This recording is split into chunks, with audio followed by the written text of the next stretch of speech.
Welcome to the Growth Mindset Podcast with me, Sam Harris, where we go deep into mindsets and success. Today, I have Ryan Gottfredson on the podcast. He's been on the show a few times, and this is the second part of my interview with him recently, where we go deeper into mindsets and neuroscience behind them. We went into some of the practices that he's been using to help his clients to really overcome their mindsets and to find the things that are holding them back and just smash through their own internal barriers. So we actually did this practice on myself as part of the show, and it went on for longer than we maybe were expecting. And we went really deep into the different things and found lots of stuff out about myself and my problems, which was a very useful process for me. But also, I think it's just interesting to show how these things work for you as the listeners, because I know you're interested in me and what I'm doing. And so I thought it'd be interesting for you all to listen to what happened and also learn how you can coach yourselves or coach others by using these techniques. So this is basically me being coached, and you get to see how coaching works, the problems that I personally have trying to run my business, and things that I've overcome to kind of get there or need to still overcome. And considering that I run a podcast on mindsets, it's pretty interesting to see how many problems I still have. So certainly don't beat yourself up about not starting businesses instantly or being successful by the normal metrics straight away. It's certainly a hard process and a fun one to dig into. You certainly would think that I know what I'm doing when it comes to mindsets, but I have so many limitations and problems, which I'm always happy to share with people rather than pretending that I know everything, because I really don't. And this is just a deep dive into how I am holding myself back in many different ways. And I think it's interesting for anyone trying to start a business or move faster, because there's just so many major things that you can try and take on, but just don't because you don't think you're able to. And this shows some of the benefits of different mindset exercises that you can use to help you. And I think it'll be useful for anyone listening, besides the fact for myself, I found it helpful, and for you to learn a bit more about me. And so I hope you enjoy it and get value from it. I would also add that this was recorded a few months ago, so it's not reflecting my current problems with the business right now, just in case you're an investor listening to this and thinking, oh, this guy is wondering whether to even do this. I'm definitely doing it. It's definitely going well on my business side, but these are just a bit of history of what it took to get there. And I would recommend Ryan Gottfredson's website or his book on mindsets and success, which are just both really masterful places to start when digging into these things. And without further ado, let's go into the episode.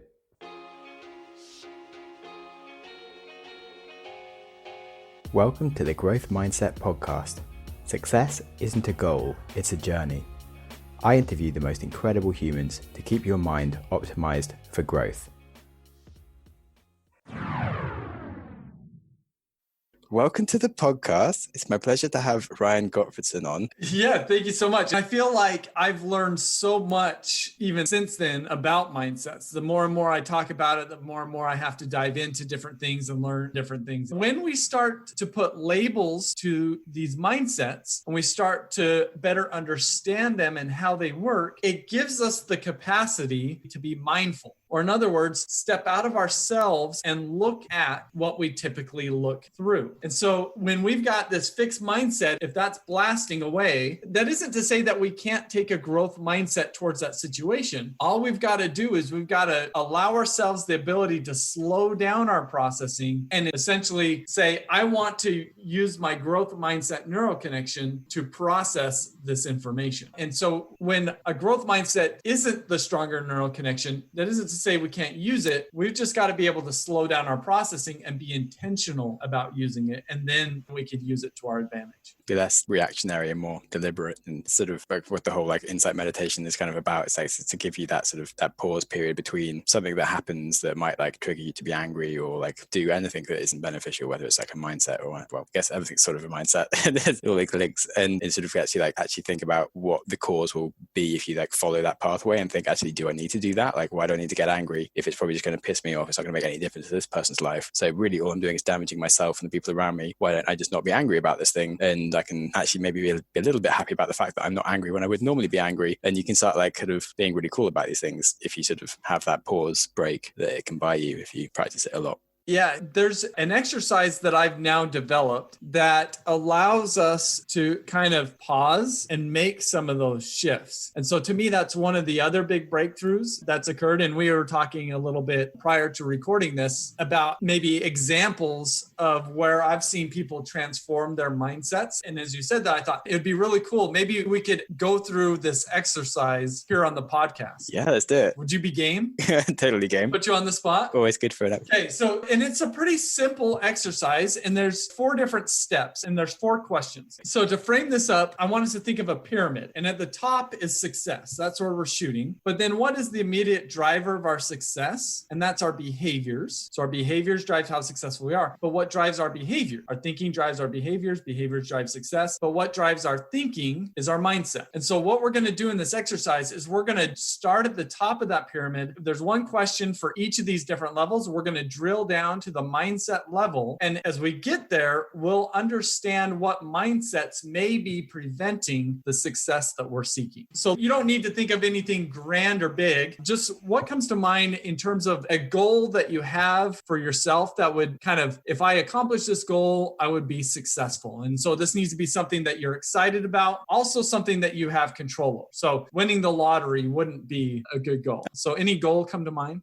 So yeah, I'm still really bad at not eating all the time. I can't seem to just do the whole thing where like you eat at a meal and then that's it. And so that would be something I'd like to improve. That would be a success. I'd feel like a bit more of a useful human perhaps. Gotcha. All right. So let's try to work with this. I haven't had an eating one before, so we'll try to work with this. So we're defining success is, can we frame this as eating more healthy or developing healthy eating habits? I mean, I eat really healthy, but it's just too much of the time and could be a bit more like time box. And I probably waste a lot of time being like, oh, I'll just go in the kitchen to get a tea, but actually I'm going to eat a carrot and then I'm going to look at the cereal. Perhaps I'm going to eat some cereal. And wasn't enough cereal. I'm going to get some like bananas. And then you're like, oh shit, why is half an hour gone? Like I have work to do. Gotcha. So I would say that one might get a little complex. Maybe let's do something a little bit different if that's okay. Let's do something that maybe is related to the work that you're doing. Like if you think about your business and your life journey, if I was a genie and could grant you one wish, does anything come to mind? I'm not sure in terms of like success, what's the things holding me back? I mean, I'm kind of doing everything to kind of make it a success, but maybe I'm not thinking about these things in the right way. But yeah, it's a bit broad level, like an app that people are downloading. I need to build it. Yeah. Let's take your app. So success for you would be launching this app would be a success. So we're not there yet. It's something that is under your control and probably something you're pretty excited about. Is that fair? Yeah. Okay. So that's the first level. We'll kind of define success as launching this app.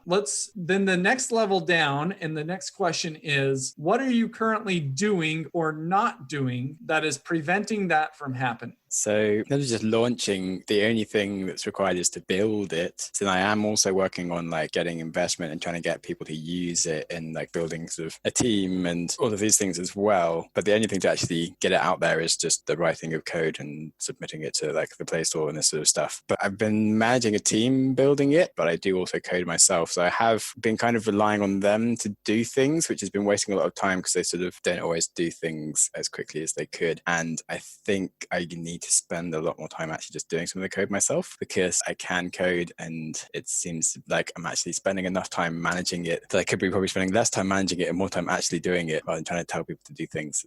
So that's probably one of the things that has been limiting as a behavior that sort of started to work out and actually did some more coding today where it's like, oh, it's not too hard. It didn't take too long. I should probably just do more of this. And then, well, there's a few things though. And the other one is like, okay, maybe just getting someone that's really skilled and just like being willing to part with money to pay someone that's going to be good and do stuff, or maybe just doing something much easier and just releasing something that's like super, super basic and just, yeah, there's a few decisions to make, but maybe we should just stick with like either pay someone lots of money and like not worry about it or like just do it myself. Yeah, this is tricky. Well, you're not alone because what we're wrestling with, and many managers face this, is you're going from kind of independent contributor mode to manager mode, right? And there's a difference because you know you can get it done, you can do it, but that takes your time. And sometimes we revert to operating as this independent contributor because we know we could do it, we feel in control. Whereas when we have other people do it, we feel less in control and things maybe don't go as quickly. But the more and more you work on your coding, and I'm not saying this is a bad thing, the more and more you do the coding, the less and less capability you have to create the framework around the launch of the app. So getting people to help with the launch, different partnerships, different people to promote it, right? right? So the more you code, the less you can focus on the marketing of the app, which will be instrumental for the launch of the app. So one of the things that you could do that you talked about is either hire more productive people or better coders or people that will do the job better. Also, and I'm not saying this is necessarily you, but I've worked with other managers who say, well, I may not be giving the best direction. Yeah, I've certainly got a lot better at direction. I mean, the coders are good, but they come to like help with COVID. And so they're kind of volunteering and they're kind of doing some part-time stuff. It's not like they're working full-time every day kind of thing. And so they kind of just do like small bits, which is amazing. But then does mean that you have to like overmanage a bit more to make it really obvious. Just like, okay, I can just give you this really small thing. And if you're doing that, it's not going to block anyone else. And so it's like it's a much more heavier management process than it would be if it was just working with a few coders who are working full-time, because they can kind of just own an area and like, you don't really worry about it kind of thing. Whereas if I had my hands a bit more in the code, I can kind of like be unblocking people much faster as well as getting stuff done.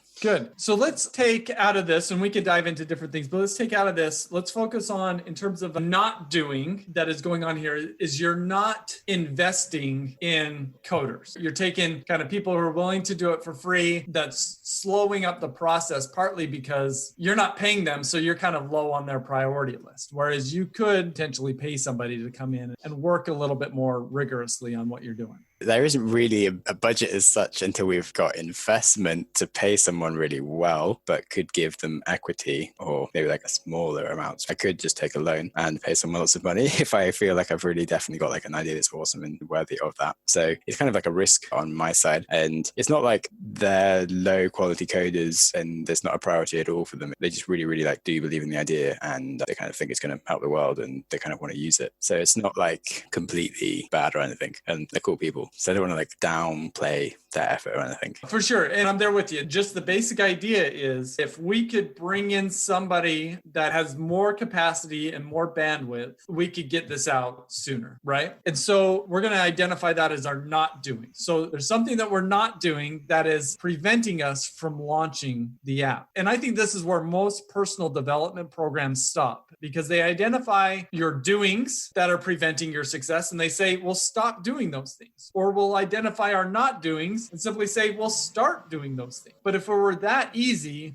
people like me would be out of a job. So we've got to dig deeper within us. And so if we take this not doing of not bringing somebody on, maybe on a more formal basis, why aren't you doing that? And as I ask this question, just to speed up the process, what fears underlie bringing somebody on a more formal basis? So I did have a CTO, but he left and I have been trying to recruit other people. But then now I think one of the things that's holding me back is it sort of feels like you're sort of at like a threshold level of if we reach this and we've got like investment, you can get someone for like, I would be giving away a lot less in terms of, okay, so I own most of the company. If I took a CTO on like now, I might have to give them like sort of 30% or something. But if I've raised investment and I've got an app out there, which might happen, I could give them like 2%. And that could be like a huge amount of difference in my life after this. But like, if I do waste too much time doing it, then maybe I have nothing because it's all like gone to poo. So it's a bit of confusion of not knowing how long it's going to take, not wanting to give things away for no reason. And also as in like the hire slow, fire fast kind of thing. And the reasons first and left was because they just weren't overly amazingly thrilled by what we were doing, whether other people are. So I'd rather recruit someone who's just super excited by it, which takes time to find someone. So like some of the coaches that are helping are like that, but they're busy with other things. And most people that I talk to have been like just busy with other stuff, or like they've got time, but they want like all the money because they sort of don't quite see like the long-term potential of things because they're good coders. They're used to being paid stuff. So like my one friend who does really like building things with me, but he took an offer to work for a company for like 200 grand a year. And it's like, okay, I'm not really going to be able to match that offer right now. Do you want to work for free for 2 months? Okay, no, you don't. Well, it doesn't matter.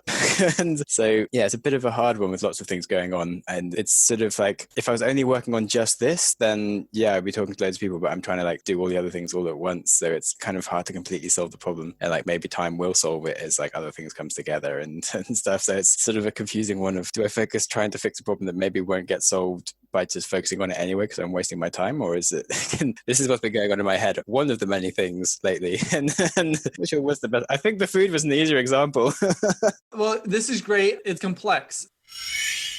Join over 500,000 people taking charge of their mental health with the help of an experienced professional. With BetterHelp, it's a sponsor of this podcast, and they're just really great, and hopefully it can help you with any of the problems that you have. I genuinely struggle from a diagnosed condition of needing too much adventure and thrill seeking. But during lockdown, this actually kind of came out in some weird ways. And sometimes when I'd be recording the podcast, I'd be talking to someone in the interview and I would just mute the sound on my headphones. So I'd have no idea what they were saying. And I'd just try and carry on with the interview and see if I could do it without anyone noticing. I have no idea why I did that. Yeah, there's something wrong with me. Hence why I needed counselling. BetterHelp really helped me find healthier ways to exist as a human in this crazy world. They assess your needs and match you with your own licensed professional therapist. It's professional counselling done securely online with all types of counsellors in different professions, and you can access it from anywhere in the world. It's really convenient. So yeah, this is a special offer for Growth Mindset podcast listeners. Get 10% off your first month at betterhelp.com/growth mindset podcast. So one of the things that this exercise does, and we could have spent some more time with question number 2, but what it's designed to do is so there's times in my life where I felt professionally stuck, and that could be at a small level, it could be at a larger level. But when I look back on the times where I felt stuck, the tendency that I had was to blame the external factors around me. And it was always the external factors that was the problem. And so as I went from one job and I transitioned into another job because I thought if I changed the external factors, things would get better. Well, as I did that and I transitioned into a new job and those same factors popped up, it was like, okay, here's an indication that maybe it's not the external factors that's the problem. What are the elements about yourself that are holding up the process? And so one of the points of this exercise is just to help us recognize that if we want to move forward, there's always going to be external issues, but we've got to get ourselves right. And that's really the first place to start. And so as we start to dive into some of these fears, so I've heard some fears pop up in what you've said is, I have a fear of missing out. I have a fear of different opportunities financially. I have a fear of short-term financial costs. Maybe I have a fear of taking out a loan, right? Maybe I have a fear of taking on that risk where I could pay somebody with a loan without giving them equity, because there is certain value in equity. I've got a fear of maybe just not being in complete control. So as we start to identify some of these fears, then one of the things that we're starting to get a sense of is some of our doings and not doings that are sabotaging the goals that we're seeking are driven by these underlying fears. But these fears are also causing commitment. So if we've got a commitment to protect ourselves, or if we've got a fear of missing out, we're going to develop a commitment of protecting ourselves. If we've got a fear of taking risks, then we're going to develop a commitment to play it safe. And so what we've got beneath our behavior level is this combination of fears and commitments, and also maybe even some underlying assumptions that are driving the very behaviors that are preventing us from reaching our goals. And so that's the third level. We identify our fears, commitments, and assumptions that are causing us to self-sabotage ourselves. The fourth question then is, what mindsets are driving these fears and commitments? One is yes, definitely picking up on some fears that I have. And I do think people always think that I'm really risky. And I generally would say as in this conversation has proven that I haven't been crazy risky, and I've already kind of got success. So I don't need a job right now. And I haven't put all of my assets on the line or anything to make this company happen. But sort of people kind of look at my life story and go, oh, wow, you've started all these different things and done this crazy stuff. I'm like, well, it always felt kind of safe at the time, to be honest, and it would have actually seemed quite sensible. But anyway, another fear is kind of actually doing the coding myself, as in I probably could have started this,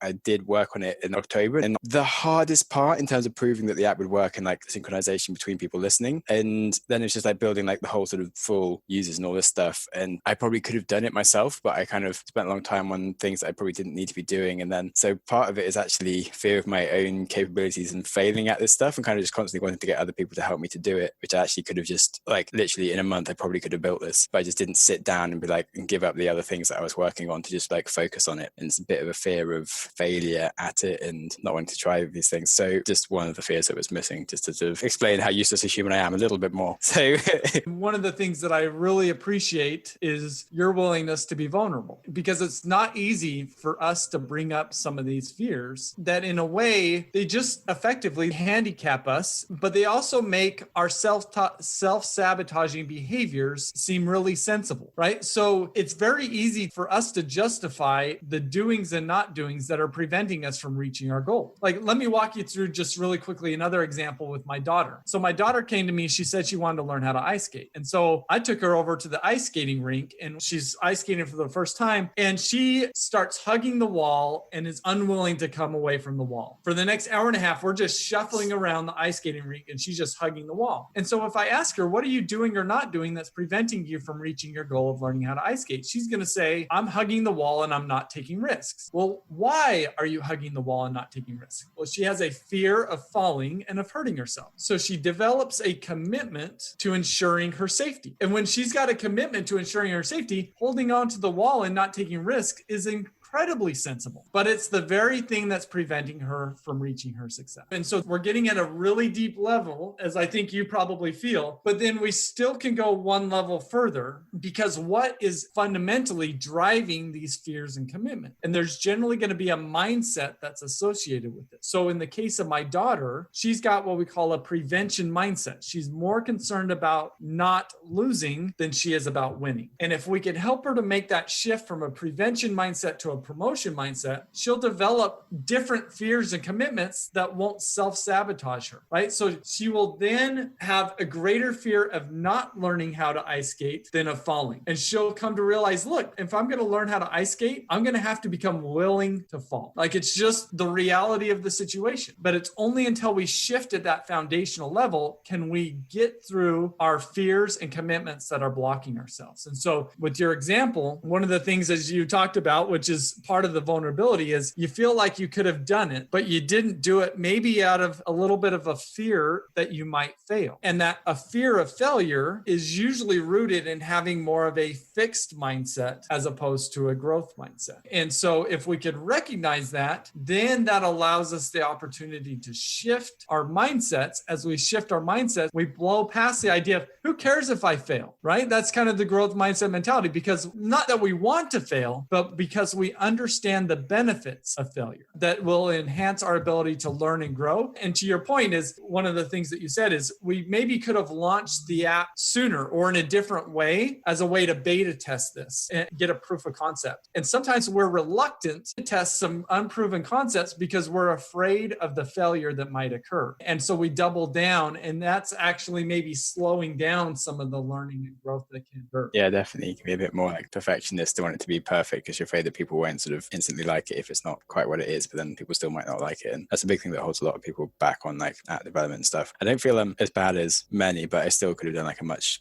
worse, quicker, hack together job of it for sure in hindsight. But yeah, I do really like that example because like I've got a very good growth mindset in that sort of stuff, because I mean, when I was skiing, I used to kind of have this rule where if I didn't fall over in like any sort of half a day, I would like force myself to do something where I'd fall over. And like I got quicker so much faster than any of my friends. Like I was like a really good skier just because if I had this mindset of like, if I haven't tried hard enough to the point where I've like fallen over, I just clearly haven't pushed myself, and I just would just do something really difficult. And like trying to do sort of tricks and things is where you get really good at stuff. And even if you're like skiing with people that are super slow, you can just sort of spin all the time as you're going downhill or something. And that's just like a really hard skill to like just work on. But then I haven't had that so much with in terms of like money and things. I've always had a bit more of a fixed mindset of like the prevention mindset of not wanting to lose, like, which I think everyone has, and like, they try 5 times harder to not lose something than they will to try and gain stuff. And like I'm very good at sort of making money occasionally, but then I don't really spend it very fast to make it faster. And like that's the mindset I've been trying to learn and get much better at. And I think I have been improving, but I think this is showing that I could be getting better at it. But it's sort of a bit confused with the whole model of like trying to be a lean startup and show that you can do stuff with less resources and be minimal.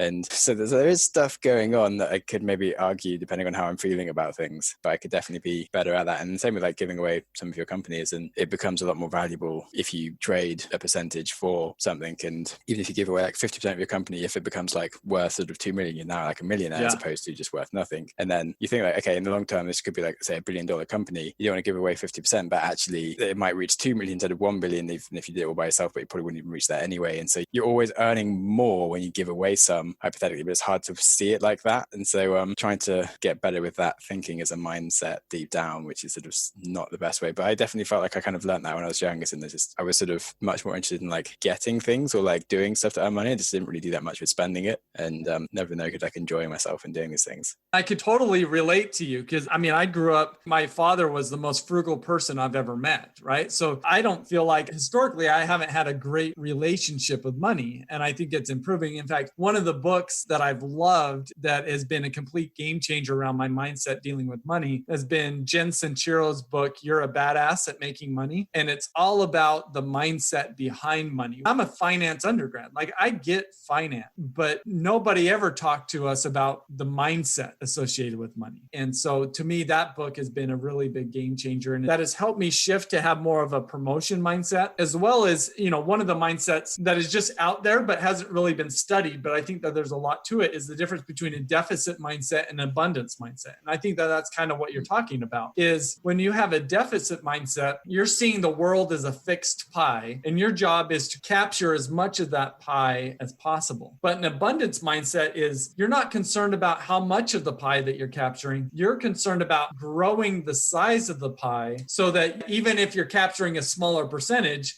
it's way more than you would ever capture with that deficit mindset mentality. I mean, if you think about it, it's kind of absurd that you wouldn't want to be giving away some of your company. If you think like my long view of my life, as in I'm constantly having ideas and coming up with stuff. So it's not like this is going to be the rest of my life anyway. And like I'd work for free on something that was really cool to get a good experience. So I could technically work for this company for free just to get the experience of growing something huge and give like technically all of it away, but it would set me up for success at just starting new businesses way better if I did start a company that came on to be like a sort of £1 million kind of business and stuff anyway. So it's sort of like, why am I stopping myself if I could just give away some of it right now and actually get to things much faster and actually make that thing happen, as opposed to sort of potentially preventing myself. So yeah, apparently I'm an idiot. So the cool thing about, to me, this exercise and what I feel like I'm seeing in you is just going through the process of this exercise. What it's allowing us to do is to step outside of ourselves and look at what we typically look through. It gives us the opportunity to question some of the things that we're doing. And is this serving me well? Or is there something else, a different way of seeing the world that will serve me better and allow me to accomplish my goals in a quicker, more effective way? And so as I work with primarily business leaders and we go through this exercise, every time somebody is getting this huge breakthrough about this block that is holding them back. And then hopefully by connecting it back to their mindsets, that allows us to identify some clear steps forward that they can do to shift their mindset. So for example, we talked about, well, I've got a book for you. Jen Sincero's book, You're a Badass. Like, we could start reading that. For me, one of the things that was really helpful in shifting from a prevention mindset to a promotion mindset was this book that I use every day called The 5-Minute Journal. You look like you're looking around for your own, right? Yeah, I bought it a while ago, but I was in Glasgow just before the COVID lockdown. So I came straight home with literally like my backpack with just my laptop in it. And so I left all of my stuff in London, but I got my flatmate to just post me that book that I'd literally only had for like a week before it happened. So I'm excited to actually start using it again today. It literally arrived like an hour before we had this call. So winning. So every day it asked me the question, what are 3 things I could do today to make today great? Right in the media of the day, what that's doing is it's activating and stimulating my promotion mindset neuroconnection. And so as I go throughout the day, it's all about winning the day and not losing during the day. It's a small shift, but will have a huge impact on how we process information and how we operate. And so to kind of come back to something you brought up earlier is I've been fortunate a decent amount of success with my book launch. And one of the things that I've done has been, I kind of felt like I needed to put my money where my mouth is. And I did a fairly expensive ebook marketing campaign where we discounted the price of the ebook to 99 cents. And the guy I worked with has the ability to blast this out to essentially all subscribers that are a fan of business nonfiction, which apparently their email list is like 23 million people. So if you put your book in front of 23 million people at 99 cents, you're going to sell enough copies to hit some of these big bestseller lists, which we were fortunate enough to do.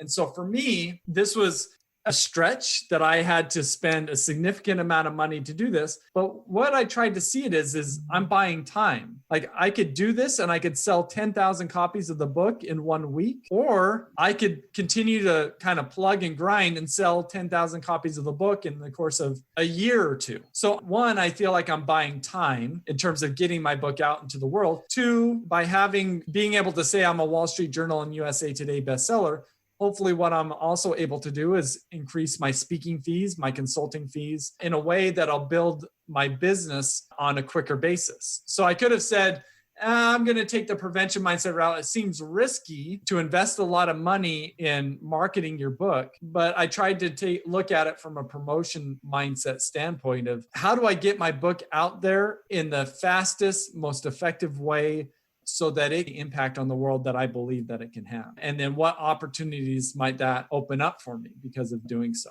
So the jury's still out. We'll see what happens, but it's been a great launch so far and feel very fortunate to have been able to hit those lists and start to see the book get out there in the world and hear people have some really positive experiences with it. Yeah, that's awesome.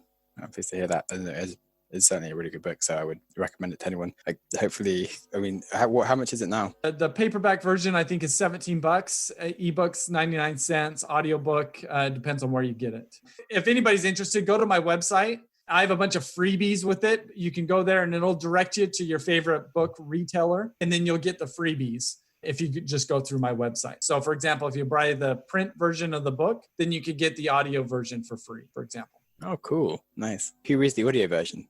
I was the one who narrated it. It was a fun process, a little bit of a slog, but at the end of the day, pretty cool. Did it change any of did you like make any edits whilst you were reading it? Yes. What I learned is for the next book, I'm going to record the book before I submit my final edit, because there was about 10 to 20 small edits that I now wish I could go back and change in the book. We'll see if we ever get the chance to do so. It just takes a little bit of money to do. Yeah. That said that sort of, when you ever like reading, you should just try reading it out loud just to sort of see how it sounds, because of in your head, written is just not the same as trying to speak it. But that matches a bit more with like how other people read it when they're reading, and can make it flow a lot better. Because you kind of, I don't know, it's so easy to just double wrap your thinking, well, at least for myself when I'm writing, and you're like, why did I just say the thing? As opposed to like, in the future, you may have thought about this thing that so the thing is like in the way of the thing. And you're like, which was the bit that was the piece that the person was supposed to understand, Sam? Why did you write that? I don't even know what I'm writing myself. And very annoying. I kind of hate my brain sometimes. Anyway, yes, read things out loud. And still, it's really cool that you got to read it out though. So yeah,